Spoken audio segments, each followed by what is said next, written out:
Officer வராங்க. சீக்கிரம் வா சந்தியா, சீக்கிரம்.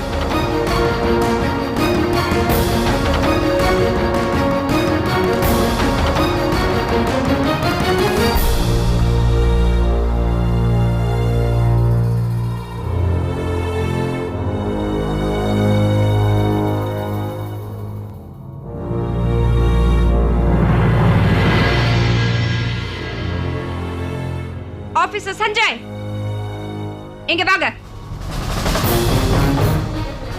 அதை எடுத்து விடுங்க.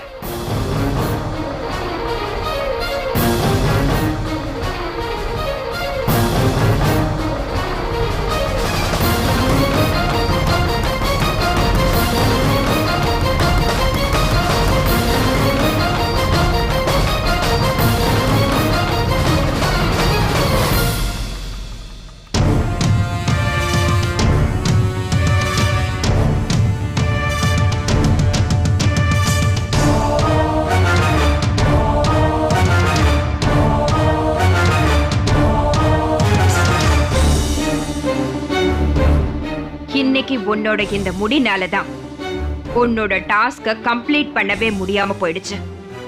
Yes sir. ஆனா நான் என் முடிய இழுத்து கட்டிட்டு தான் வந்தேன். ஆனா சார், சந்தியாவோட ஹேர் கொஞ்சம் சில்கி, அதனால அடிக்கடி அவுந்துரும். கேடட் ராதா, நான் உங்களை ஏதாவது கேள்வி கேட்டேனா? Sorry sir. நான் உங்க எல்லார்கிட்டயும் ஒரு விஷயத்தை ரொம்ப கிளியரா சொன்னேன். ஏன் நடந்துச்சு, எதுக்காக நடந்துச்சுன்னு எனக்கு எந்த எக்ஸ்கியூசஸும் தேவையில்லை. எனக்கு தேவை ரிசல்ட்ஸ் தான். இந்த சாக்கெல்லாம் ஒரு ஐபிஎஸ் ஆபீசர்ஸ்க்கு அழகில்ல. இன்னைக்கு முடி பிரச்சனை, நாளைக்கு எது வேணா ஆலாம். இப்படி இருந்தா உங்க ட்ரைனிங் எப்படி முடிப்பீங்க? உங்களுக்கு ஒண்ணு தெரியுமா? அரசாங்கம் உங்க ட்ரைனிங்காக கோடிக்கணக்கில் பணத்தை செலவு பண்ணிட்டு இருக்காங்க.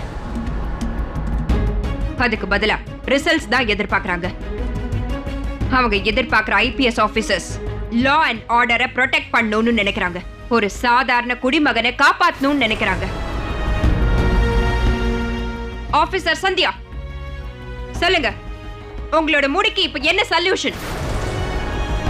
நான் ஓரியன்டேஷன் அன்னைக்கே ஒரு விஷயத்தை உங்க எல்லாருக்கும் தெளிவா சொன்னேன். என்னால ஒரு விஷயத்தை கண்டிப்பா பொறுத்துக்கவே முடியாது. உங்களுக்கும் உங்க ட்ரைனிங்க்கும் நடுவுல எது வந்தாலும் சரி. சொன்னேனா இல்லையா? Yes sir. இப்ப பாத்தீங்களா, இன்னைக்கு உங்களோட முடிய உங்களுக்கு தடையா அமைஞ்சிருச்சு. அதனால முதல் வேலையா இன்னைக்கு போய் நீங்க உங்க முடிய கட் பண்ணிக்கணும். உங்க முடியோட லெங்த் இதை விட அதிகமா இருக்க கூடாது. Am I clear?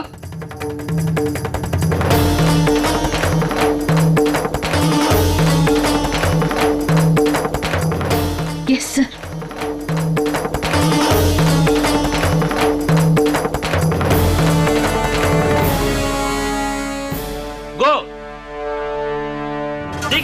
சந்தியா, இத பெருசா எடுத்துக்காத. நம்ம ஆபீசர் போட்டிருக்க ஆர்டர் கடவுள் போட்ட ஆர்டர் மாதிரி. இதெல்லாம் செஞ்சுதான் ஆகணும். கவலைப்படாத. நான் போய் உனக்காக பேசிட்டு வரேன். கேம்பஸ்லயே ஒரு சலூன் இருக்கு, நீ அங்க போயிடு.